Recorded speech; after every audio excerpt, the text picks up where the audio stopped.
સુરેન્દ્રનગરના ચોટીલાના નાયબ collector ST. મકવાણાની સરાહનીય કામગીરી સામે આવી, જેમાં ગામડાઓમાં પગપાળા ચાલીને ગ્રામજનોને સરકારી યોજનાઓનો લાભ મળે છે કે કેમ તેની સમીક્ષા કરી. ગ્રામ્ય કક્ષાએ સામે ચાલીને નાગરિકોના ઘરે ઘરે જઈને તેઓએ સરકારશ્રીની યોજનાઓના લાભો મળે છે કે કેમ તે અંગેની પણ ખાતરી કરી હતી. ત્યારે નાયબ કલેક્ટર ચોટીલા એસ.ટી. મકવાણા અને મામલતદાર ચોટીલાએ ચોટીલા તાલુકાના ડાકવડલા અને રેશમિયા ગામની પણ મુલાકાત લીધી હતી, જેમાં ગામના પ્રશ્નો સાંભળ્યા હતા તેમજ સામાન્ય નાગરિક કઈ રીતે જીવન ગુજારે છે અને તેઓએ સરકારશ્રીની યોજનાઓના લાભો મળે છે કે કેમ તે અંગેની પણ ખાતરી કરવા માટે ડાકવલા ગામના અરવિંદભાઈ તલસીભાઈ દેવી પૂજક તેમજ રેશમિયા ગામના નરેશભાઈ રત્નાભાઈ માલકિયાના ઘરે જઈને મુલાકાત લીધી હતી, જેમાં તેઓએ ઘરની મુલાકાત દરમિયાન વિવિધ ખાતરીઓ કરી હતી, જેમાં એક કે ઘરના બાળકોને શાળામાં મધ્યાહન ભોજન યોજના હેઠળ જમવાનું આપવામાં આવે છે કે કેમ, 2 જેમાં શાળામાં મધ્યાહન ભોજન યોજના હેઠળ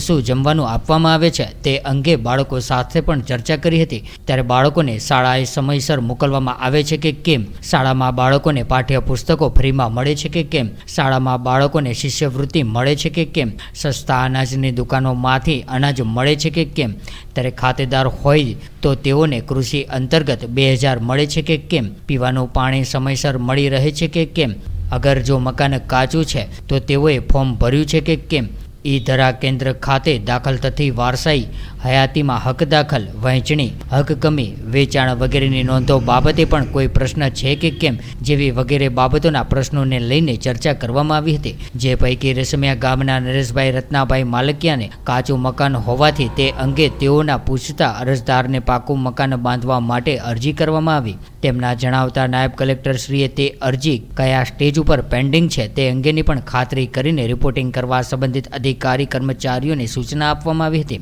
ત્યારે આમ નાયબ કલેક્ટર શ્રી ચોટીલાએ ગ્રામ્ય કક્ષાએ લોકો કેવી રીતે જીવન ગુજારે છે અને તેઓને સરકારશ્રીની યોજનાઓનો લાભ મળે છે કે કેમ તે અંગે નાગરિકોને સામેથી જ તેઓના ઘરે જઈને તેઓના પ્રશ્નો સાંભળ્યા હતા અને તેઓના બાળકોને શિક્ષણ આપે અને બાળકોને શિક્ષણમાં સહકાર આપે, શિક્ષિત છે તો બધું જ છે તે અંગે પણ માહિતગાર કર્યા હતા.